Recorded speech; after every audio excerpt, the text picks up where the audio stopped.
I won the genetic lottery. I have a genius IQ. I'm 6'4". Who else do you see walking around here with a genius IQ and fucking muscles like mine? I think Andrew Tate is a fucking dumbass.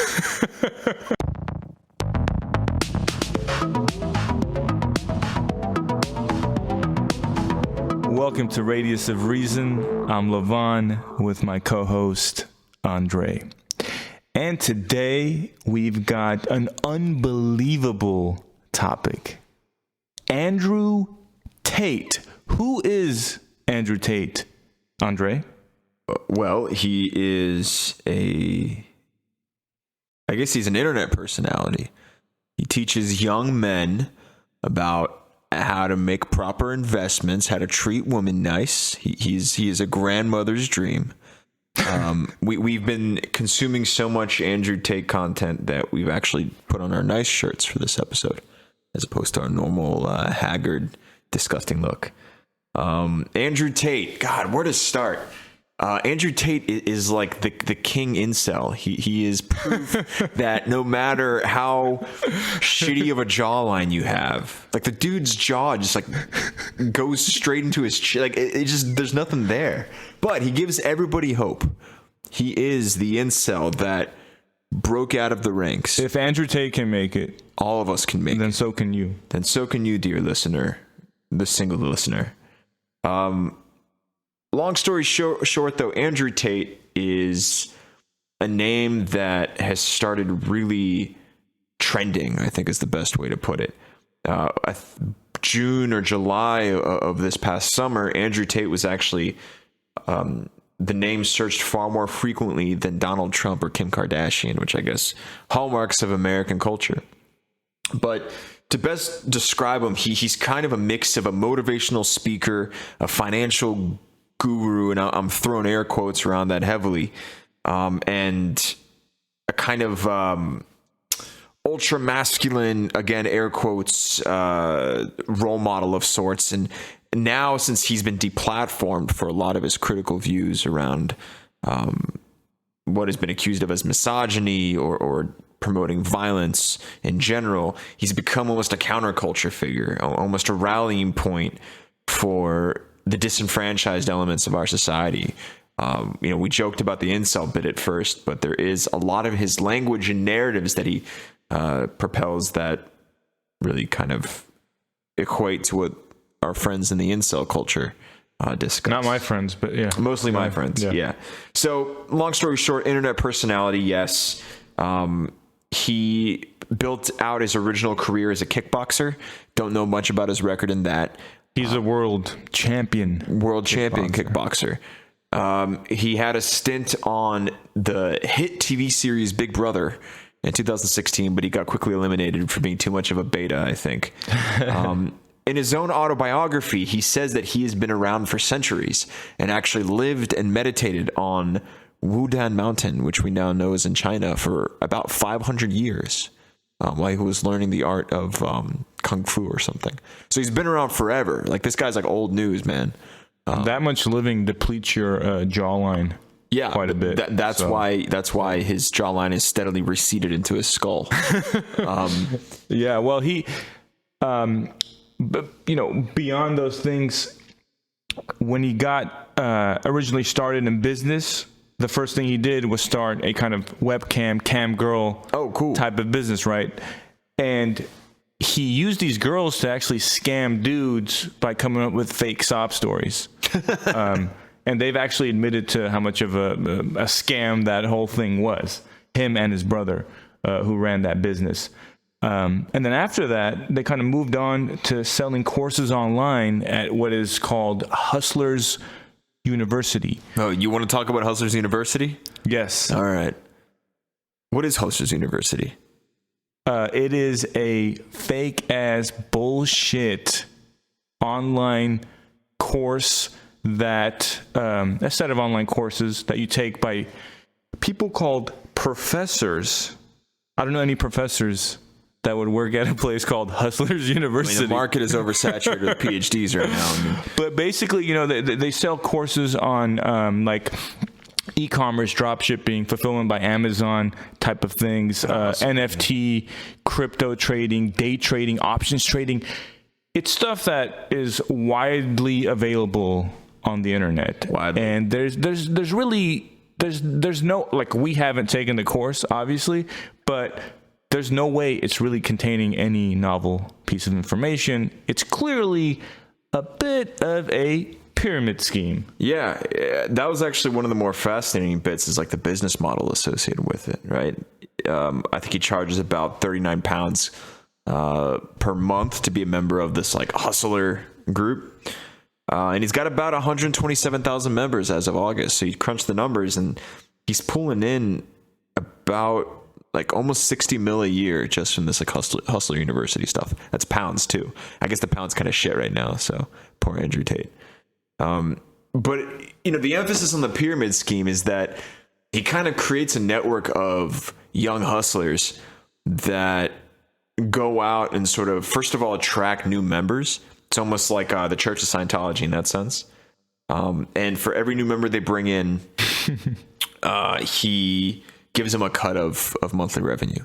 So it simultaneously creates like a self-perpetuating loop of membership.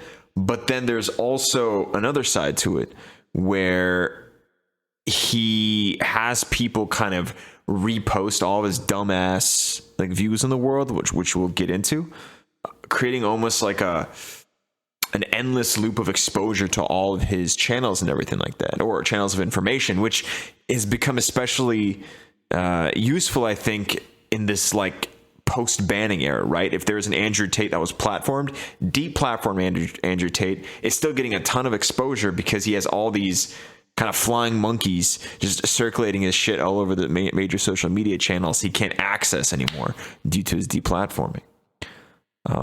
Which, yeah, that's kind of like the next step in his life history here. He was deplatformed, as Andre alluded to earlier, for misogynistic comments. And he was actually deplatformed a couple of times. I mean, throughout 2021, he was temporarily banned from TikTok. He was kind of removed from some of the other sites, but he's been reinstated consistently. And it's this time around in 2022 that there's been like a concerted effort online to really identify him as somebody who's spreading hate speech and whatnot.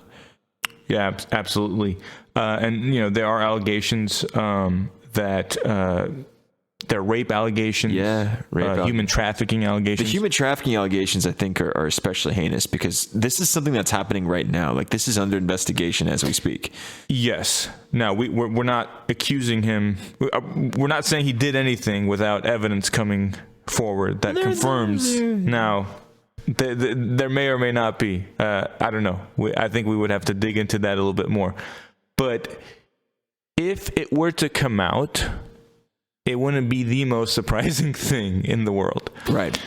Yeah, beyond that, most Googled man, you mentioned more Googled than Donald Trump and Kim Kardashian, but the most Googled man in the world in the month of August this year. Yeah. So that's absolutely fascinating. Well, and I wanted to ask you this question. I mean, you talked about Hustler University, and I think my mind immediately jumps to like the Donald Trump brand, Trump University and whatnot. And they kind of have a similar persona they almost project, this kind of no filter, saying things they think like, oh yeah, everybody thinks, just nobody says out loud. I mean, how much similarity do you think is there between Tate and Trump? Well, Tate is a Trump supporter, so they definitely have a lot of things in common, a lot of common beliefs. I guess I asked because I think he is a sort of different kind of Trump. He's the Trump equivalent of, you know, the self-help, motivation, financial guru, pickup artist type. Yeah. Right. And we're going to have a wider discussion, you know, as we kind of dig into all of his material. We're going to answer the question of whether or not he's actually a douchebag or is he actually misunderstood and taken out of context, because a lot of the worst shit he says are clips that are available online. So are people just taking him out of context?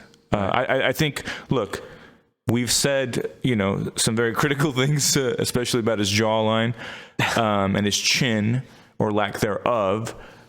But we want to really give it a fair shake, right? Like, we're not just here for a character assassination. we really want to explore Andrew Tate as an internet personality.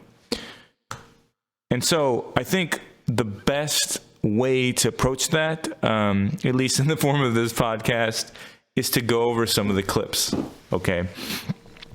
And so the first kind of question that I think is very interesting is, how did Andrew Tate become so popular? How did he game the TikTok algorithm? Well, there's a couple of clips that I want to share that I think really demonstrate that. So the first is as follows. You are thirsty and you want to hydrate your body. You can complete that task in 3 seconds. Next time you're thirsty and you buy a bottle of water, drink the water and throw the bottle away. Why are you walking around with the bottle? You need your hands free. What if you have to grab a girl's ass or punch a dude in the face? What if you're not combat ready? Walk around with your fucking doo-doo-doo-doo-doo-doo-doo. It's pointless. A little sip here, a little sip there. I don't understand the point. Complete the objective. That's what life is about. Get rich. Fuck the girl. Fucking take the hill. Conquer the mountain. How long does it take you to drink a bottle of water? I mean, I've never really thought about... Is it more than 3 seconds? I mean, if I'm on the hustle, man, I fucking pound that shit down. I don't even aim for a trash can. I just leave it. I just deposit it somewhere on the side of the street. I'm too busy. You gotta understand that. I gotta ask, dude, like, doesn't he kind of fucking sound like Shapiro? Well, in this video, by the way, it looks like it's an ISIS propaganda video. Yeah, like that's like serious ISIS energy. Like the way he's like looking into the camera and his eyes are just like bulging out. Dude, he's gonna cut off some guy's head. He's like halfway there. And by the way, if you're listening to this podcast, we have a YouTube channel, which we almost never advertise. I guess through audio form. Yeah. But please check us out on YouTube. You can actually see all these clips as we are discussing them. And don't forget to hit the subscribe button. You gotta smash that like button. And to help us with the YouTube algorithm, like and comment, because that helps. Genius University move right there. Now, the next clip is kind of an extension of his technique. And as we'll discuss, is it an act or not, right? Because if you see these clips in isolation, you're like, what the hell is going on? There's no way a dude is ranting about how people take too long to drink a bottle of water. But that's the point. Yeah, that's the point. I think that's something I feel we all got to keep in mind as we like go through these clips, is that he's purposefully saying things that are just outrageous and to a certain level like borderline insane, because that's exactly how he's going to get those views on TikTok. That's exactly, because you're going to watch this and it has like that pulsating, like weird German porn music in the background. And it just kind of hits all your senses at once. Yeah, you're right, though. It's not rocket science, right? At this point, we kind of know what the algorithm's like. Yeah. So, anyway. People often ask me, Tate, you are the best human being that's ever walked on the face of the planet. You have it all. You're strong and tall and sexy and smart and good looking and rich. But if you had to choose, would you choose between smart or strong? And obviously we continue to talk for a further few hours about how I have everything. Like, people hate the fact when I just say I won the genetic lottery. I'm not trying to rub it in your face or nothing, and I'm not trying to be arrogant. I'm just pointing out the facts. My father was a chess grandmaster. I have a genius IQ. I'm 6'4". I proved my athletic genetics by becoming a kickboxing world champion. I've won the lottery genetically. Who else do you see walking around here with a genius IQ and fucking muscles like mine? I don't take steroids, I don't take creatine, I don't take protein powders, I don't do nothing. Muscle just falls from the sky. I've won the genetic lottery. I'm a fucking team. Yo, is he juice or natty? I don't know what the hell you're talking about. Is he juice? Is steroids, or you think he's like natural? I don't know. It doesn't. He juices. I wouldn't put it past him. Either way, like, how many geniuses have you seen have you heard utter the words, "I have a genius IQ"? I think that's like Edison. I think it's quote unquote Edison. Yeah. Oh. I have a genius level IQ. Well, respect. Then respect. Yeah. And it is confirmed that Andrew Tate is indeed a genius. Now, that is so wild, outrageous, and bizarre. You're like, there's no way this guy is serious, right? Like that clip says a lot. But again, moving on, I think to get into some of the issues that he had with the social media platforms and his bannings. Yeah. I think a very interesting question to ask and examine is Andrew Tate a misogynist? Does he hate women? Does he hate women? Is he anti-women?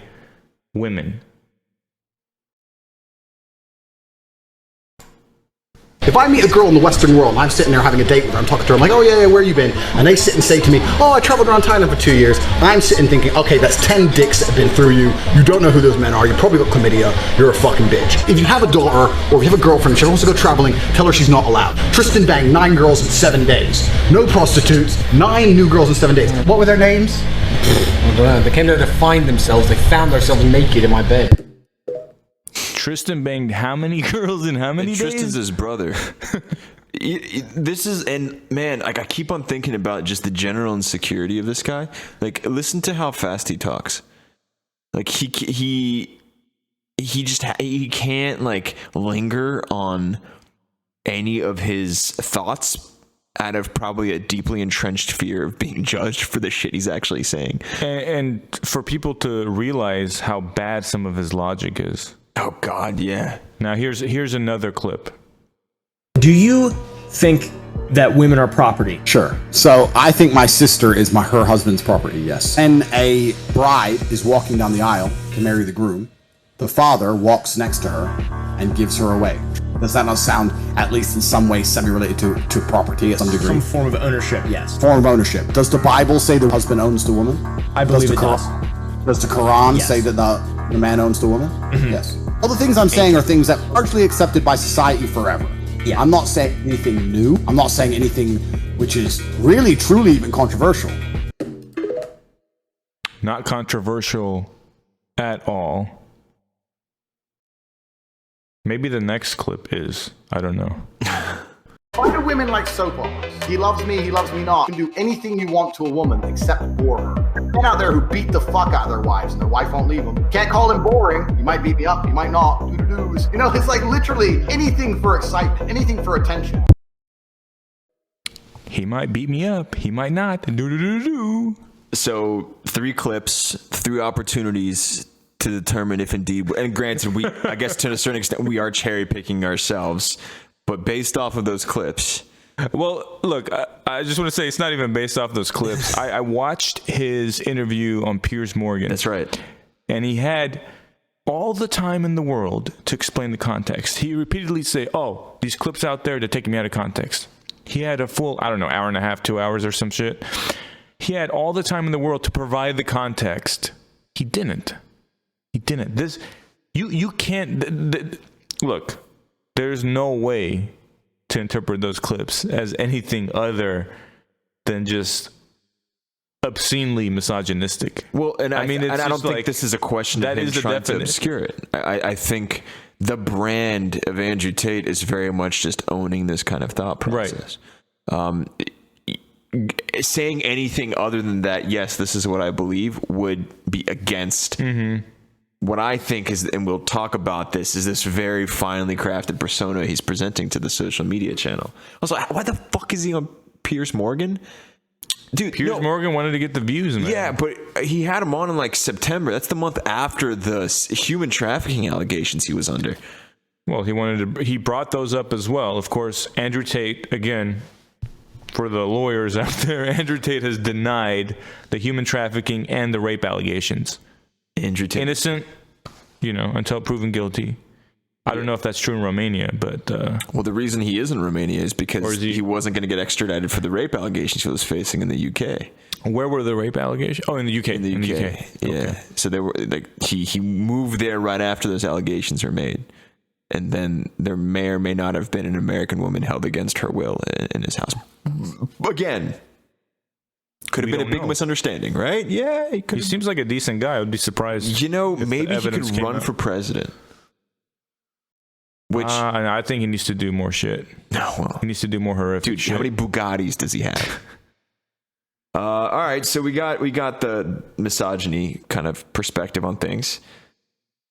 But really, I mean, is this guy genius IQ, right? Like, is he a dumbass? Genius IQ. Genius IQ. Walking around with muscles and genius IQ.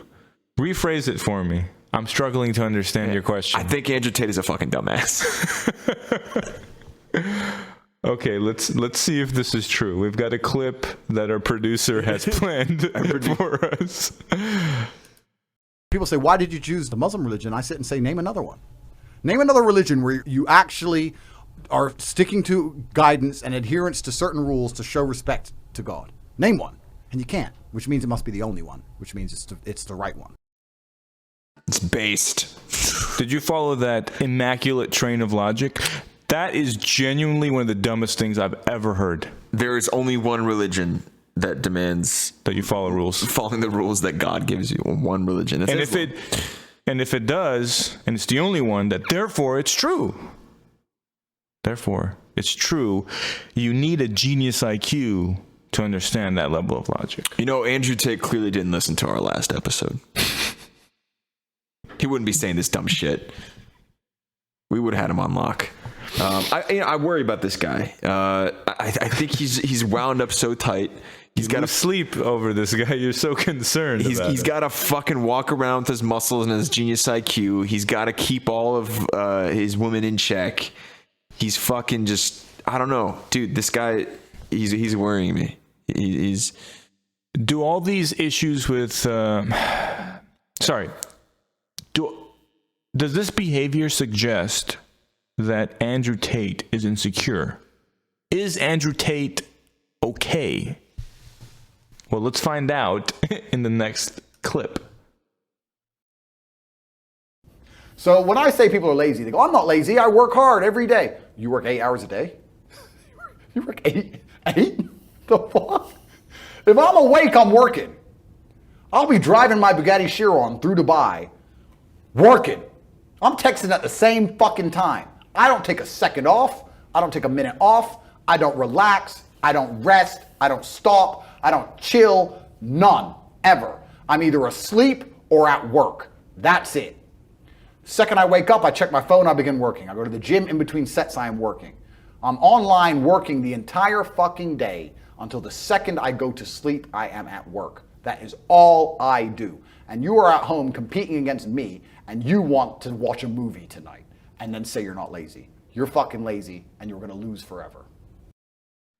Is he okay? Nah, dude. This guy is he's a prisoner of his own construct. You know, he's screaming for help.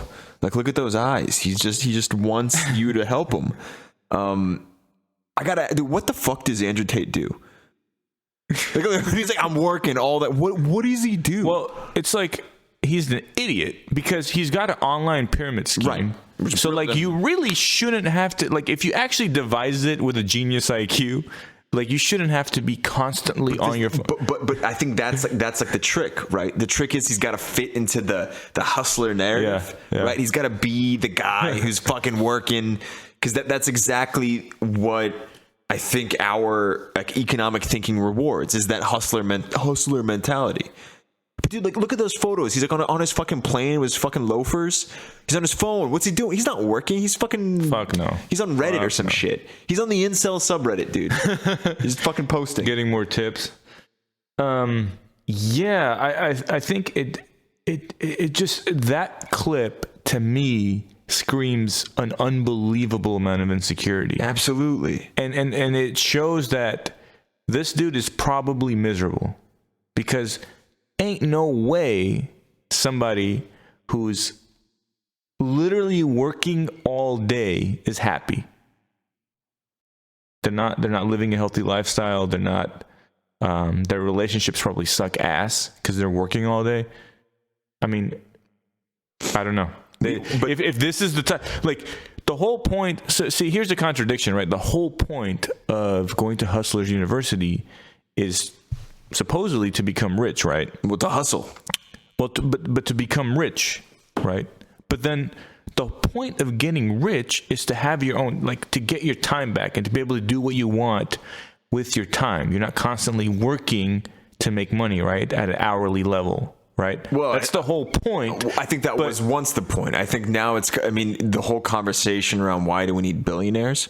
Like, what's the point of having all that money after, like, you could be set with like 100 million, but it's like a self-perpetuating feedback. You have to constantly be grinding, like just you have to always be on that thing, because that is what is very much a status symbol in its own right.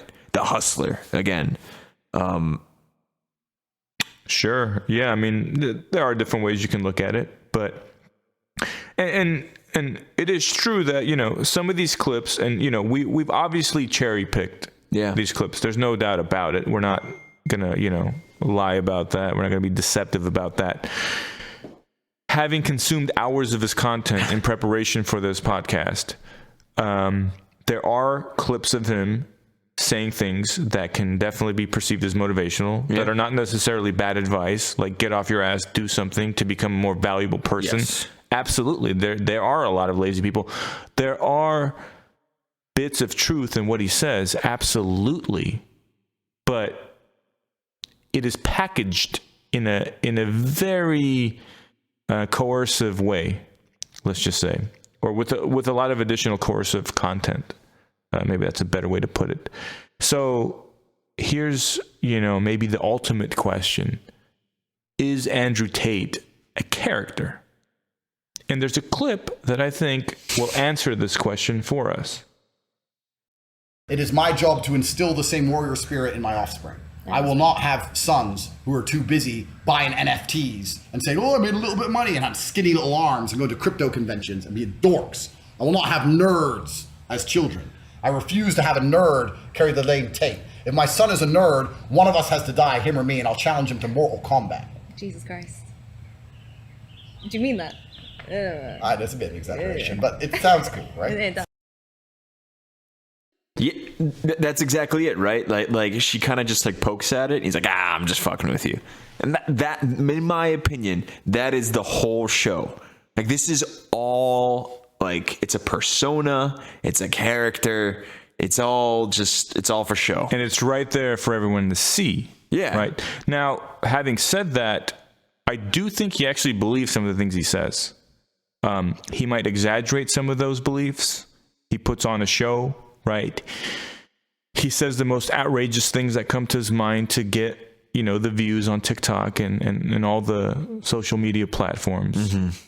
But you're right. Like, you could say the worst parts are probably an act, but I do think on some level he has probably deluded himself into believing some of these things, and because it becomes a lot more persuasive when you actually believe to a certain extent, right?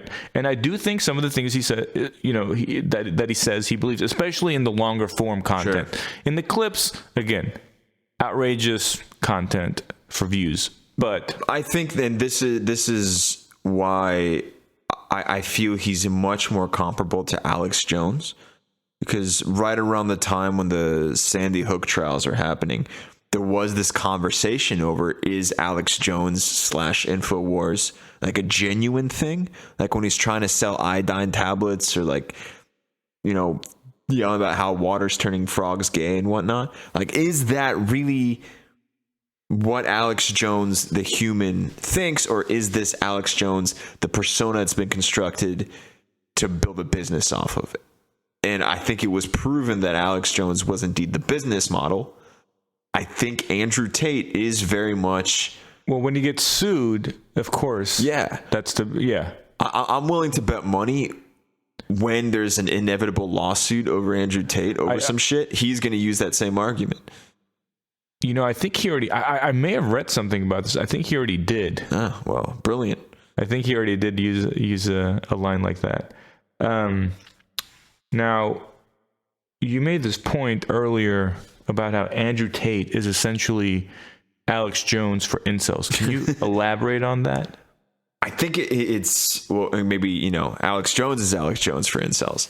But I think, there's a really interesting sort of kind of a lineage in narratives that Andrew Tate's pulling from, right? Some of these things that he talks about women being property, or, how men have to carry themselves in society, you could really trace that back to like early internet forums and you know, the pickup artist forums, the red pill stuff that came around in like the early 2010s. And most recently, it's been sort of the incels that are carrying that banner, right? This notion of sexual selection and men have to be a certain way and women like are attracted to men of a certain type. That is very much, I think, the basis of ideology that Andrew Tate is kind of aiming for, right? As Alex Jones sort of monetized the conspiracy theorist pool in the US, I think Andrew Tate's doing the exact same thing. And honestly, when I was listening to his stuff, to me, I kept on thinking, like, all this guy does, he just reads, like, all of the forums, like the dating forums, the fucking incel forums, the red pill stuff, and he just regurgitates what he sees and, you know, breaks it down into bite-sized concepts. So I don't even think his thinking is original. It's just shit like he's read online. Oh, yeah. There's no original thought at all there. Now, Alex Jones, you know, he kind of acquired his audience through, you know, the medium of I think radio talk shows, right? And something of the sort. But Andrew Tate is obviously now living in the digital era, right, where he can get exponentially more views in exponentially less time. Right. So talk about how Andrew Tate has kind of utilized TikTok to gain the traction that he has. Yeah, I mean, it's something we spoke about earlier, right? Where it's maximizing the controversial takes that you sort of yell and getting those into bite-sized clips. And I think, you know, I don't really use TikTok that much. I think you're a resident TikTok expert here. But really, it's just... Well, hold on. For the sake of clarity, I have a TikTok only to promote our channel. Yeah. So shout out to the 2 followers. Yo. But I think it's really, I mean, the way I think about TikTok in general is the things that attract the most views are the ones that create the most noise. That's why you see there's like so much dumb shit on there. Like people like making weird noises and like, you know, accosting strangers and shit like that. Cause it's outrageous. It's kind of, we watch it maybe because we hate ourselves a little bit as like a civilization. And it just kind of perpetuates and perpetuates. And the louder you are and the more obnoxious you are, the more views you get. So I think he kind of takes these like really kind of like batshit crazy takes at times. Or I thought the Islam clip was really interesting because you were saying off mic earlier how it's really like a lot of people of the like the Muslim faith are like in the comment section, like, yeah, man, like it's the one true religion and whatnot. Like he's saying this like overly simplistic stuff to appeal to a certain audience, which is going to feed back into his like courses or whatever the hell he's hawking. He's exploiting a lot of ignorance and stupidity, and he's making a shit ton of money out of it. What do we say? 60 million pounds a year? Yeah, maybe after about 60 mil a year after his expenses at you know, at least maybe making another 40-45 million. Yeah. Look, he's not a genius, but in some sense, you know, he has an intuition that I think like someone like Trump has, where he knows how to pull an audience. He knows what to say to get people to talk about him. And in this day and age, that is actually one of the most valuable skills that you can have. One of the most valuable traits. I would say traits because I think a lot of that's innate. Yeah. And so he, you know, again, you talked about the similarities between him and Trump. I think that's maybe the biggest one where they know how to captivate an audience. And I think that's important to note is, I mean, try to look at this from a standpoint of somebody who, I mean, you and I watch these clips, I think mostly for shits and giggles, right? I was watching it because it's fucked up and kind of like in a dumpster fire way, kind of fucking funny too, right? Mm-hmm. But try to consider it from a standpoint of somebody who's in a vulnerable position, right? Let's say you're a guy, let's say you just got cheated on, and let's say you're, you know, down to the dumps and you get on your phone and this is what you see. And you see like somebody who is objectively trying to come off confident, right? He's usually like in a fucking muscle t-shirt. He's in good, you know, to his point, he's in fucking kick-ass shape. He's surrounded by like signs of luxury. He's got his Bugatti. on his private jets in exotic locations. So think about all these things factoring in, and he's talking to the pain that you're probably feeling. Because in the moment where, for whatever reason, your relationship fell apart, if your partner cheated on you, you're feeling vicious and cruel, and you're thinking all sorts of dark things. And now there's a guy who is telling you all these things, right? How the fuck would you feel about trying to validate your worst kind of interpretations of that moment. And look, we should be clear, like the primary audience here is young men. Yeah. Right. I mean, literally teenage men are consuming this shit on TikTok. I mean, the majority of TikTok users are teenagers, right? I believe, and maybe young adults as well. But there was an article I read that talked about a Reddit post that a teacher made, and how she was saying that all of her, male students were basically like on their TikTok, their feeds were just entirely Andrew Tate. And it was actually manifesting into how they treat women. They would be very, they would talk down to their female classmates. They wouldn't read books that were, ascribed to them to read, if they were written by women. I mean, what he's saying has an actual influence on young minds. Like, yeah, we can sit here and laugh, but there is a detrimental impact to society. And even if you say his long form content can be more useful, then even if you're someone who thinks like Andrew Tate, his actual, the real Andrew Tate, and if you view him in context, he's actually providing good advice. Well, the truth of the matter is, most of the shit that's getting attention is the outrageous clips, which are influencing the young minds in a negative way, right? Inarguably, right? Right. And I think that's where the real danger is. And I don't know about your experiences when you're younger, but definitely when I was a lot more insecure and I was having problems with women, I did reach out to the internet, and I think some shit I internalized probably wasn't great, and I had to kind of grow out of it and learn from my mistakes.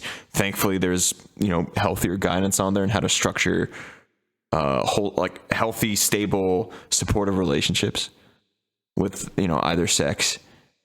But if this is what you're seeing, what's being reinforced, I mean, we've talked about pornography to a certain extent on the show, and we talked about how maybe that's warping sexuality in the younger generations that are like constantly being bombarded with this stuff. I mean, I can't think of, if as an adult, whatever, sleeping around is great, but if we're trying to build healthy relationships with partners that we respect and respect us in return, I mean, this isn't exactly a pathway that is going to construct that, right? And it's going to require like deprogramming of sorts, because eventually these young men are going to realize this is fucking shit. It's terrible. Like, eventually you're going to end up in a not very great place if you live by the tenets that Andrew Tate's prescribing to you. Yeah. And it's like, the young women are getting advice. I think you could say they're getting more left-leaning advice, right? More like maybe the feminist advice is taking over for them, and it's in such contrast to the shit that Andrew Tate is saying. So it makes that interaction between men and women, or boys and girls, and as they're developing, it creates a more, they start to live in their own worlds basically, and it makes that interaction more difficult. It makes that the process of kind of figuring out the other sex even more difficult, right? Because you have kind of these two bubbles that are growing apart. Well, hang on. I think you need to double click a little bit on what you mean by the bubble that young girls are subscribing to. What is this ideology? Well, I don't want to say, I think it's more so the men that are pulling away with kind of this, you could say, I don't know, red pill content, black pill content, right? It's more so the men, but also I think the women, because it amplifies kind of those most innate characteristics in each sex almost, maybe the women are becoming you could say more and more feminized, and the males are I don't want to say they're becoming more masculinized. They're becoming more like maybe toxically masculinized by that kind of content. So that's what I'm saying. Like, well, let me ask you this: what is happening to young men that this is what they're reaching out to? Well, it's not entirely clear. I think definitely, you know, we've blamed social media on countless social problems, and we're going to blame it again on this one. I do think the social isolation caused by social media and the internet and just a digital age in general is contributing to this, where I think men or young men don't have good role models now that are kind of local to them, because most of their attention is going to be grabbed by the most outrageous shit online by virtue of being just literally the most compelling from an attention economy standpoint. Mm-hmm. I mean, those are just a couple of things off the top of my head. Right. I mean, did you have something to add to that? No. I think that those are all valid points. Well, let's talk a little bit about Andrew Tate and his social media ban. We've talked about the misogynistic comments, but it's a different question to ask: should Andrew Tate be deplatformed from TikTok, Instagram, YouTube?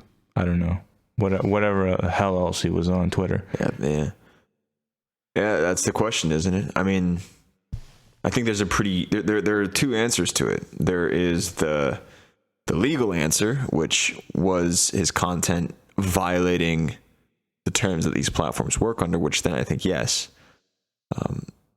Certainly, I think some of his clips have been taken out of context. There's one that was widely cited in some of the articles we read in preparation for this episode, talking about him specifically referencing like backhanding a woman. And those articles never really included the entire context for when he was talking about if a woman was attacking him with a machete, that's how he would handle her, right? They only talked about his, graphic descriptions of violence.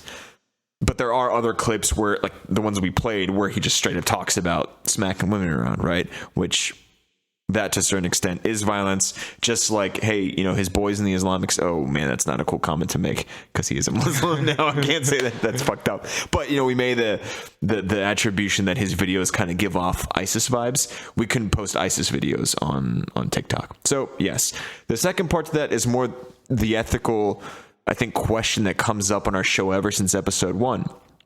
I mean, should social media platforms be policing these kinds of content, right? I think now in particular, we're really in the midst of maybe philosophical debates on this, because Elon Musk has acquired Twitter, and now there's all this conversation about he's, allowing for certain levels of hate speech to be permitted now, because that is his views over what these platforms should be, right? Pure freedom of speech. So I think depending on where you fall on that issue is where you're going to get your Where answer. do you fall? I think that based off what I've seen, he's probably got to be deplatformed. I think because there is a lunacy to what he's talking about, and there is a maliciousness, right? I think it would be different to me if this was just like some sort of like self-help guru, but because it's like crafted to manipulate and to monetize, that to me is the dangerous side of things. What about you? What do you think?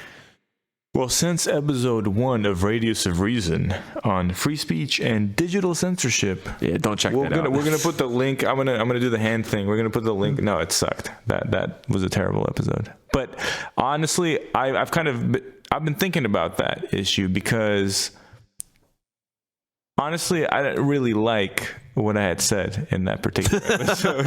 You can't change it, dude. It's recorded. I actually do think saying misogynistic shit does not warrant someone being kicked off platforms. And that I think is the difference, where he's not just saying misogynistic shit, right? I think he kind of takes it to the next level. I think specifically, let me caveat this. I think specifically because he's saying these things, and then there is a pending case against sex trafficking against him in Romania. The two together, yeah, it's not a good combination. It's not a good look, but I don't know. I feel like, it's a legitimate question of like, where do you draw the line, right? What does constitute misogyny? Like, these are all like, it's all in a continuum, right? Like, what's misogynistic versus what's not? Like, there's no straight answer. And how is it, is that something that can be consistently applied to everyone? If a religious text, and there are religious texts that say women are the property of men, I'm not going to get into all that. According to our boy Andrew Tate, all of them. And even to himself. Yeah. So are you going to ban anyone who kind of cites these religious texts? Are we going to ban those religious texts from our society? I mean, look, I do think it's actually a slippery slope. At the same time, I can't deny that in this particular case, it would be a net positive to ban this guy. The problem is moving forward, applying that same principle and how it could be abused, right? And like actually, that's I think that's the problem, because look, is the world better off without Andrew Tate just completely taking over TikTok and absolutely influencing young minds in a massively negative way? Yes. I think all reasonable people can really agree that, their teenage children shouldn't be consuming his content, for example. I think I agree with you there. I think I'm going to amend my position. I think that just because something is taking off on social media doesn't mean it should be banned immediately. I think there is a greater conversation around, because this isn't just Andrew Tate getting big. This kind of illustrates, and maybe this is Andrew Tate's whole purpose, right? Maybe he is like benevolent. Genius IQ, right?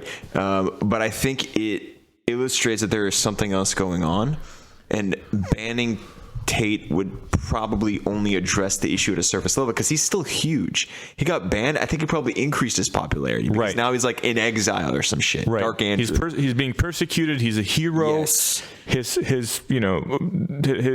videos have gained unbelievably more traction. His flying monkeys are working, spreading all the content and everything. But I think what it doesn't do, yes, okay, fine, ban him, but you're not addressing the issue at hand. Like, at the crux of the issue, there's something going on that's attracting young people to these views. Well, it's not just that. It's also the force of these algorithms and how they amplify the worst shit.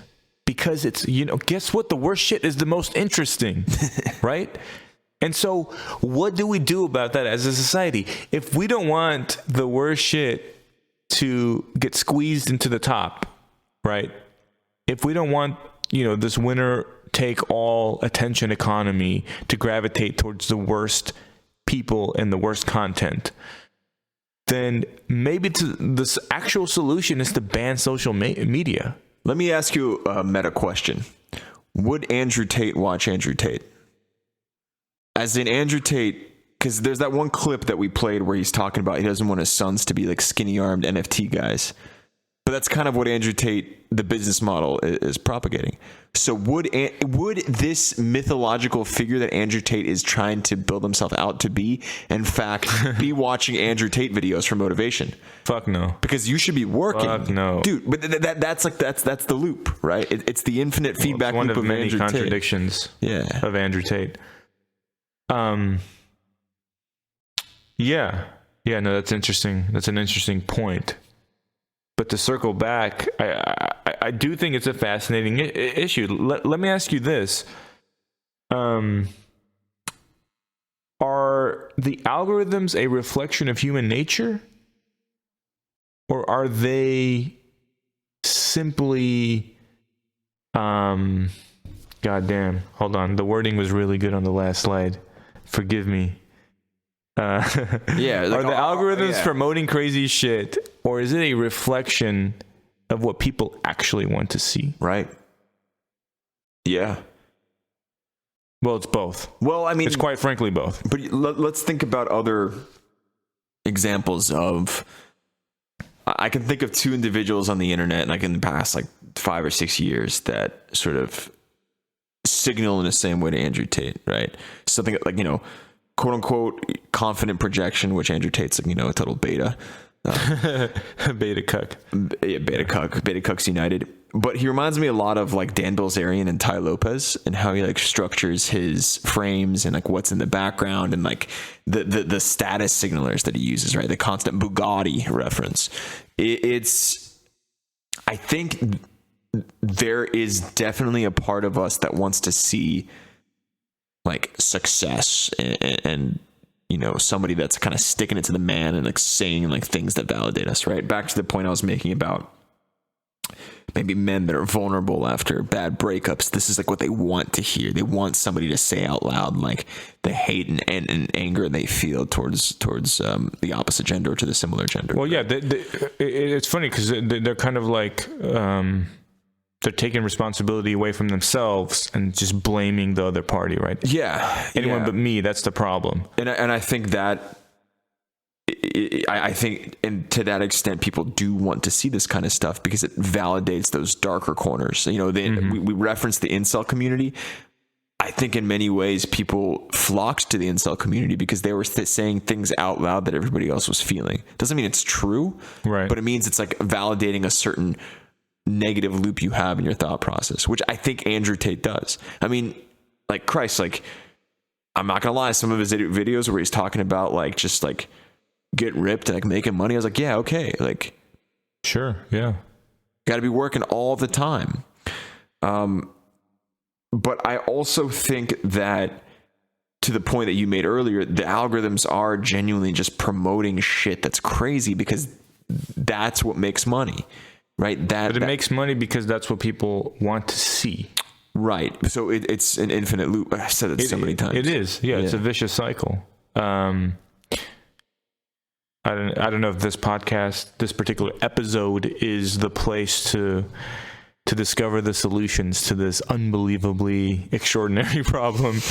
But do you have any off the top of your head that you could recommend to Elon Musk and what solutions? And the CEO of TikTok and I don't think the solutions are going to come from you.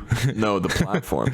I don't think we're going to find salvation in like Twitter or Facebook or Instagram. Like no amount of changes or tweaking of the algorithm. I think honestly the solution is going to be found off the platforms, like the fucking platform, as Andrew Tate would say. Like, do you think we should ban social media platforms? No, you shouldn't ban social, because I mean, talk about like if we prove if some really well done social science studies came out that were replicated numerous times, it absolutely demonstrated that these social media platforms have absolutely fucked society up, and we're worse off for it.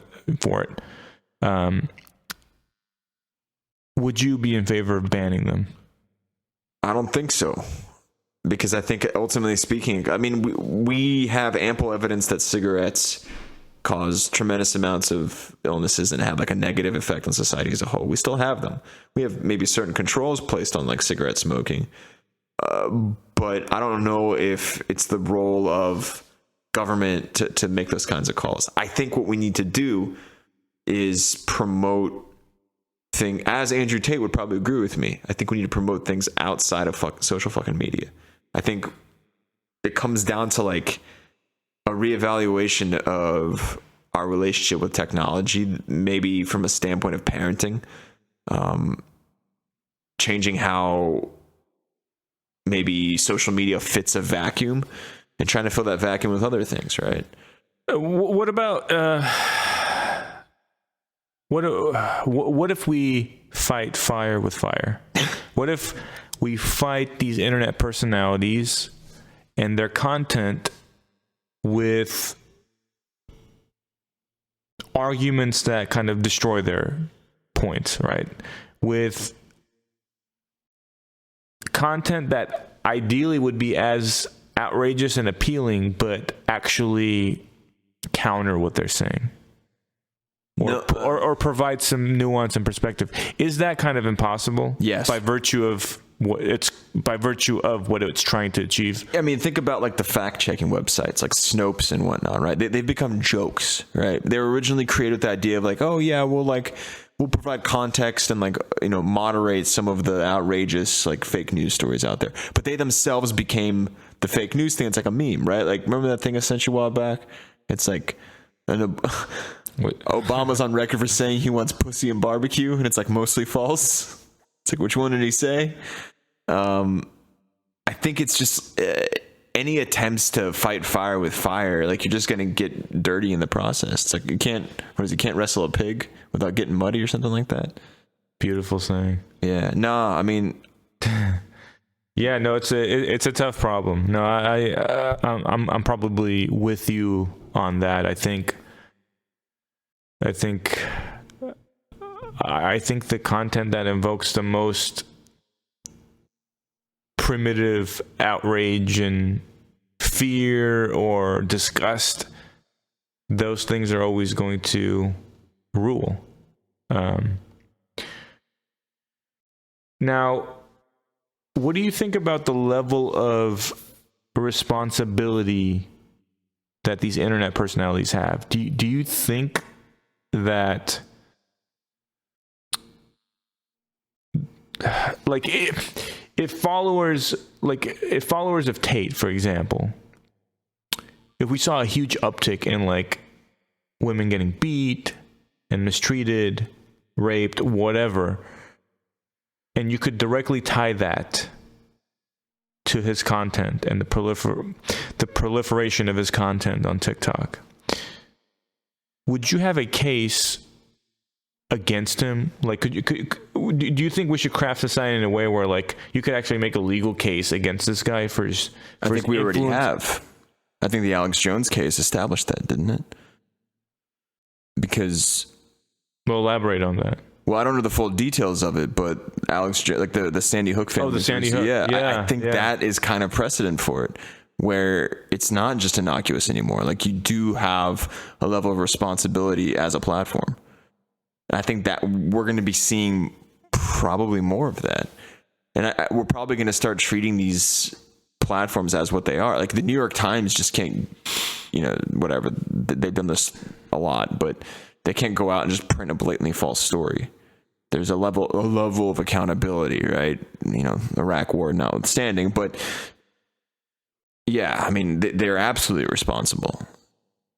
But it's a lot more difficult to prove, right? Especially if other people clip out the craziest shit you say, and quote unquote take it out of context. Right. So it is kind of a gray area for sure. But I thought that was kind of something interesting to think about. Like, how much responsibility does an internet personality really have? I would hope the people that become internet personalities are people with integrity, that are honest, that, would really care about what they're saying, the truth of what they're saying, the impact that it could have. But the truth is, a lot of these people, I think they have no integrity. I think they are simply grifters. Well, and I think that it comes down to the fact of, let's say we said something on this show and it was proven that somebody was inspired by that thing to go out and commit an act of violence. I think we'd feel pretty terrible. Yeah. I think we would probably do everything in our power to make amends as we could.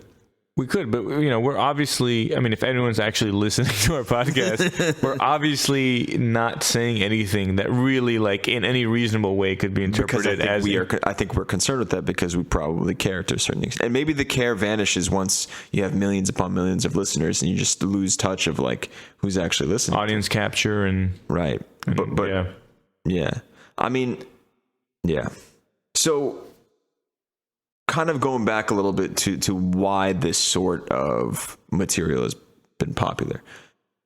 Do you think that this is a backlash of sorts to maybe the heavy presence of, air quotes, social justice politics in kind of the popular narrative? Like, is this the, like, reactionary element to increased concerns for gender politics, recognition of the rights of minorities, things along all these things that have really taken off, I'd say, across social media and the popular narrative. Is this the other side of the coin? Like, are people gravitating to this because like woke politics are just getting out of hand?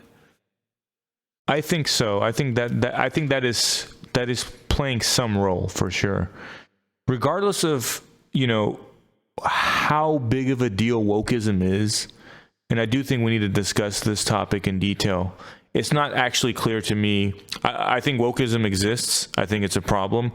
I don't know the scale of the problem, but I also know that people, that tend to be the most vocal online and in power and in positions of influence, they are kind of taken in by the woke ideology. Let me ask you this. If there were a TikTok platform that was, let's say, like the ultra radical feminist version of Andrew Tate, do you think that would take off?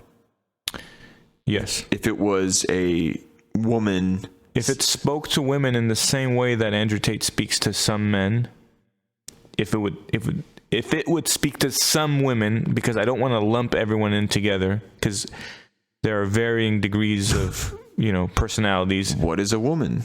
What is a woman? Yeah. That's another topic. but to try to answer your original point, yeah, I think, wokeism exists. The scale of the problem, to me, is still something that needs to be explored in depth. Yeah. Because I think the right it's overblown how big of a problem it is. But on the left, it's underplayed how big of a problem it is. And I think that in this case, no matter, okay, let me rephrase it in this way. No matter what you think or how big of a problem wokeism actually is, how it's perceived by the right is problematic, because they respond to their perception of the scale of the problem, and they perceive it to be a massive problem, right? And so I do think that causes a reaction to gravitate towards content that says, no, you're not going to feminize men. We're going to be, masculine like Andrew Tate, the alpha male, the alpha male, whatever. But like, same thing with Trump. I think he got a lot of traction because he took advantage of the most foolish things that came from woke ideology. And I also I want to be careful here, because, what is wokeism? What exactly does it encompass, right? I'm talking about the most extreme fringe left beliefs, right? I'm not just saying wokeism is what the left believes. Yeah, all we're asking for is for universal health care, and they gave us fucking Andrew Tate. Exactly. But universal mental health care. Universal, by golly. Do you think that there is something unique about the way men consume information and the kind of information that disenfranchised young men seek out? Does that make Andrew Tate an experience that is unique to our gender? Let me kind of contextualize it by adding in layers of things that men are going through today, right? This reevaluation of gender roles, this lack of maybe clear-cut purpose, while maybe certain underlying expectations still remain. Do you think that Andrew Tate is a unique product of this sort of like destabilization of traditional masculine identity in our culture?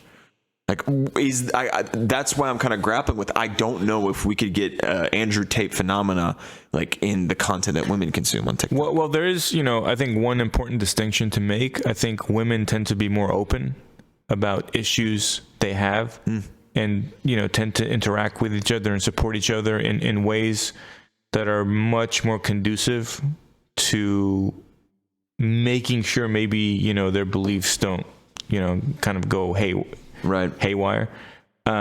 Whereas men might be less likely to talk about their problems with other men and might gravitate towards these internet personas for information. Well, there's for support, clearly something right? going on, because we do have the emergence of the likes of, and I don't think he's on the same level as Andrew Tate, but the whole Jordan Peterson phenomena, right?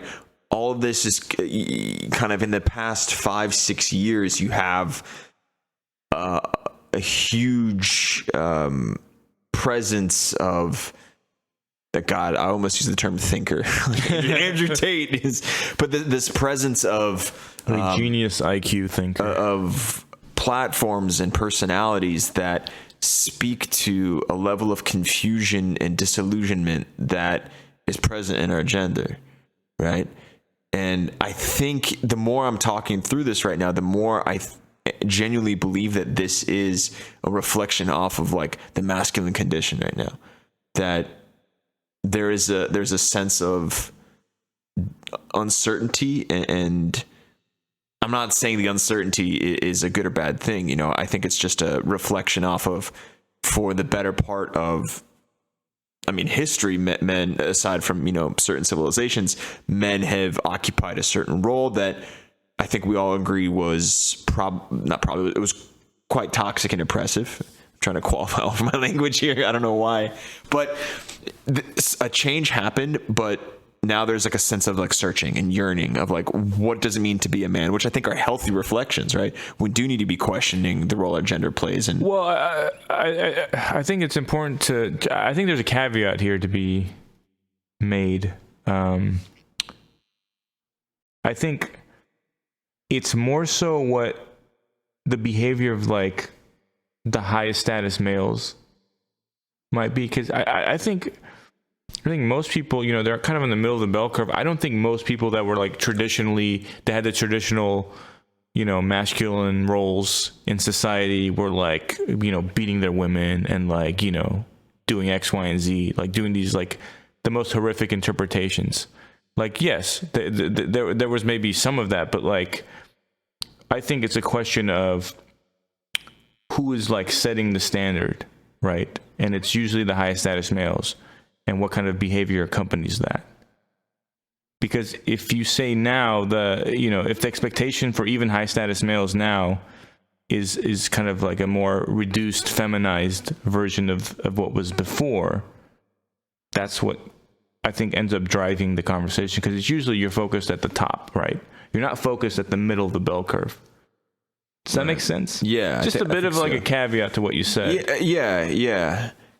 Right. I do think this is a symptom of confusion, particularly noting that a lot of young men are consuming Andrew Tate's material. I think like in one of the articles in The Guardian they wrote on him, they're saying how like one of the youngest subscribers for his like university was like 13 years old. Some shit. That's terrifying. Yeah, 13-year-old slinging NFTs, man. But I think it's there's a sense that young men are told that all the things that maybe your parents did are no longer applicable. There is a new order of things, but then there's no discussion over how to behave or how to find your way in this kind of order, right? And that leads to a vacuum that cucks like Andrew Tate fill with their like shitty ass narratives and their oversimplified like talking points. Yeah, another thing is, it's nice to have very simple sound bites, and he has the kind of the social proof, right? He's got himself with fancy cars, models, private jet, he's got the social proof. So you hear those sound bites, you see what he has, and you don't have to think too much. You're like, okay, I'm going to listen to him because, he's got the proof that whatever he's saying works because he's done it.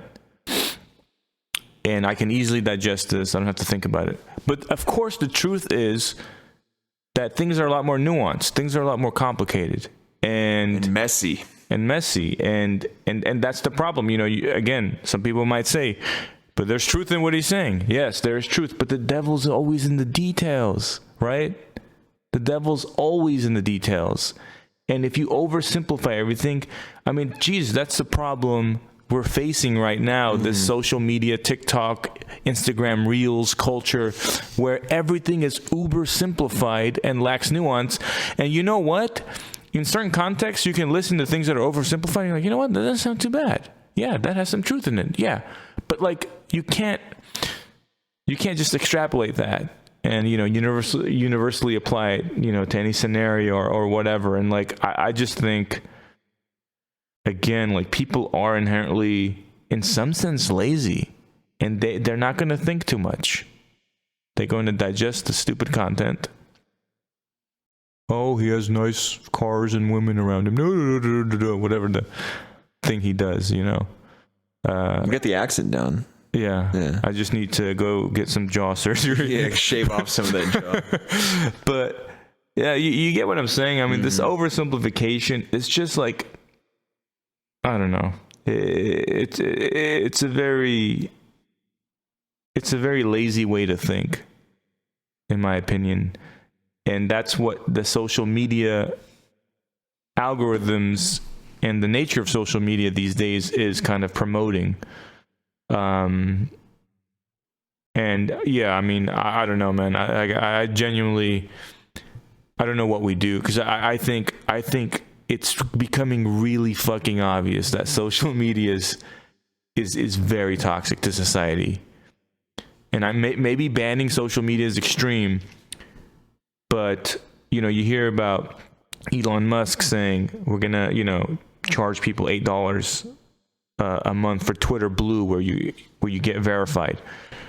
I actually think if you can get rid of or reduce the role of advertising in social media, if you can make sure that people are, their accounts are tied to a real person, you don't have bots, right?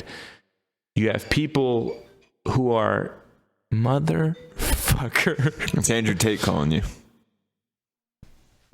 And we are back. Excuse us for the technical difficulties. If you have been watching on YouTube and now, or at least for the last 15 minutes, you've been exposed to a single photo, that is because the iPhone ran out of memory. They're trying to get us. They're trying to deplatform us. But I think really what we're getting at is that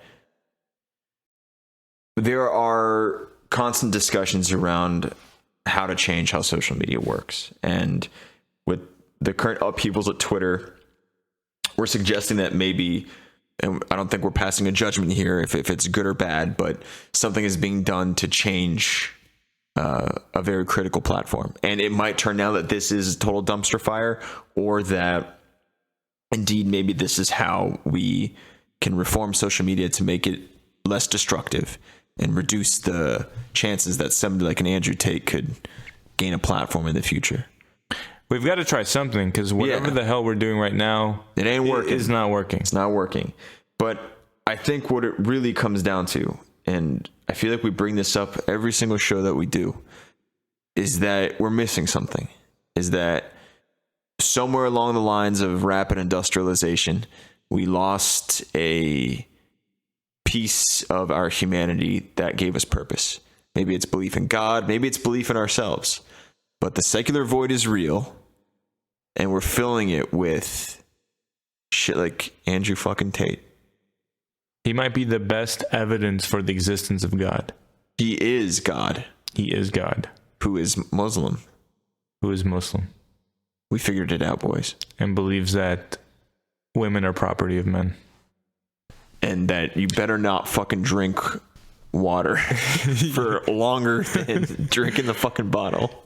If you drink water for longer than 3 seconds, or you don't believe that women, or do believe that women are property of men, please comment below. Yeah, please. We would love to hear from you. Let us know how long you drink from water bottle. We're going to exploit you fools to game the YouTube algorithm, so please. Going to put all of you to work. Please join us, and yes, hit that subscribe button. At Incel University. At inceluniversity.com. Or also known as Hustlers University. Thank you for listening to Radius of Reason. We will be back. We will be back. Yeah, it's a tongue twister. We will be back. It's not a tongue twister. No. For me. For my small tongue. It doesn't fit your skull.